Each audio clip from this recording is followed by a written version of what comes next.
అప్పుడే credit cards వచ్చినటువంటి రోజులు. మా తోటి ఉద్యోగస్తులంతా స్టాండర్డ్ చార్టర్డ్ క్రెడిట్ కార్డు నాకు వచ్చింది, సిటీ బ్యాంక్ క్రెడిట్ కార్డు నాకు వచ్చిందని ఒక్కొక్కళ్ళు జేబులో నుంచి తీసి చూపిస్తున్నారు. క్రెడిట్ కార్డు ఉందంటే అర్థం ఏంటంటే అప్పు చేసి కూడా పప్పు కూడా తినొచ్చు అని అర్థం. నాకు ఆ రోజుల్లో తెలియదు. అందరూ నా దగ్గర 2 కార్డులు ఉన్నాయి అంటాడు, ఒకటి ఉందంటాడు. ఈ మాటలు విన్న తర్వాత నాకు కూడా అనిపించింది, మనకు కూడా ఒకటి తీసుకుంటే పోయింది కదా అనిపించింది.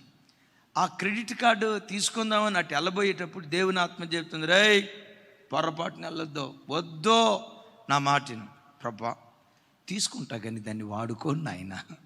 వాళ్ళు వచ్చేటారు, తీసుకోరా జేబులో ఉంటే నష్టమేముంది అని అంటాడు. 10 అడుగులు ముందుకేస్తా, దేవుని ఆత్మ చెప్పేది నష్టపోతావు, జాగ్రత్త నష్టపోతావు. నేను అప్పుడు పరిశుద్ధాత్మ దేవునికి ఏమని సది చెప్పానంటే, అయ్యా నేనేం నష్టపోనులే అయ్యా, ఎందుకంటే దాన్ని వాడను, జేబులో పెట్టుకుంటా, స్టాటస్ కోసం పెట్టుకుంటా అని. మొత్తానికి అద్భుతం. Standard chartered, city bank 2 credit కార్డులు తీసుకున్నా. అద్భుతం. నేను అస్సలు వాడలా. నాకు తెలిసిన 2 ఇచ్చా. ఆ రోజుల్లో 70,000 రూపాయలు వాడారు.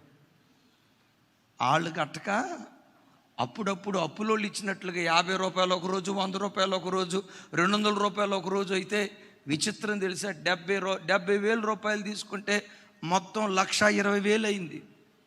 వాళ్ళు గట్ల, నేనే గట్టి. నేను బాధలో అప్పుడు అన్నా, దేవా నన్ను ఎందుకు తప్పించలేదయ్యా, నువ్వు వింటే కదరా నేను నీతో మాట్లాడా, వద్దురా మార్గం అని చెప్పా, ఒరే బడాయికి పోవద్దురా అని చెప్పా. ఎందుకురా నీకు స్టేటస్ లేనిపోయిన అంగమ లేని, వద్దురా అని చెప్పే కదా నువ్వు నా ప్రభో నన్ను ఎందుకు తప్పించలా.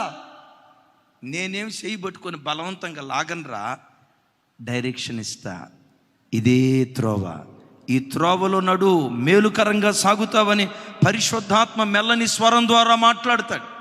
వాక్యం ద్వారా దేవుడు మాట్లాడతాడు. మెల్లనైన స్వరం ద్వారా దేవుడు నీతో మాట్లాడినప్పుడు నీకు ఇష్టం కాకపోయినా సూర్యుడు నడిపించిన మార్గంలో నువ్వు ప్రయాణమై వెళ్ళు, నీ బ్రతుకు అంతకంతకు తేజరిల్లటానికి దేవుడు కృప చూపిస్తాడు.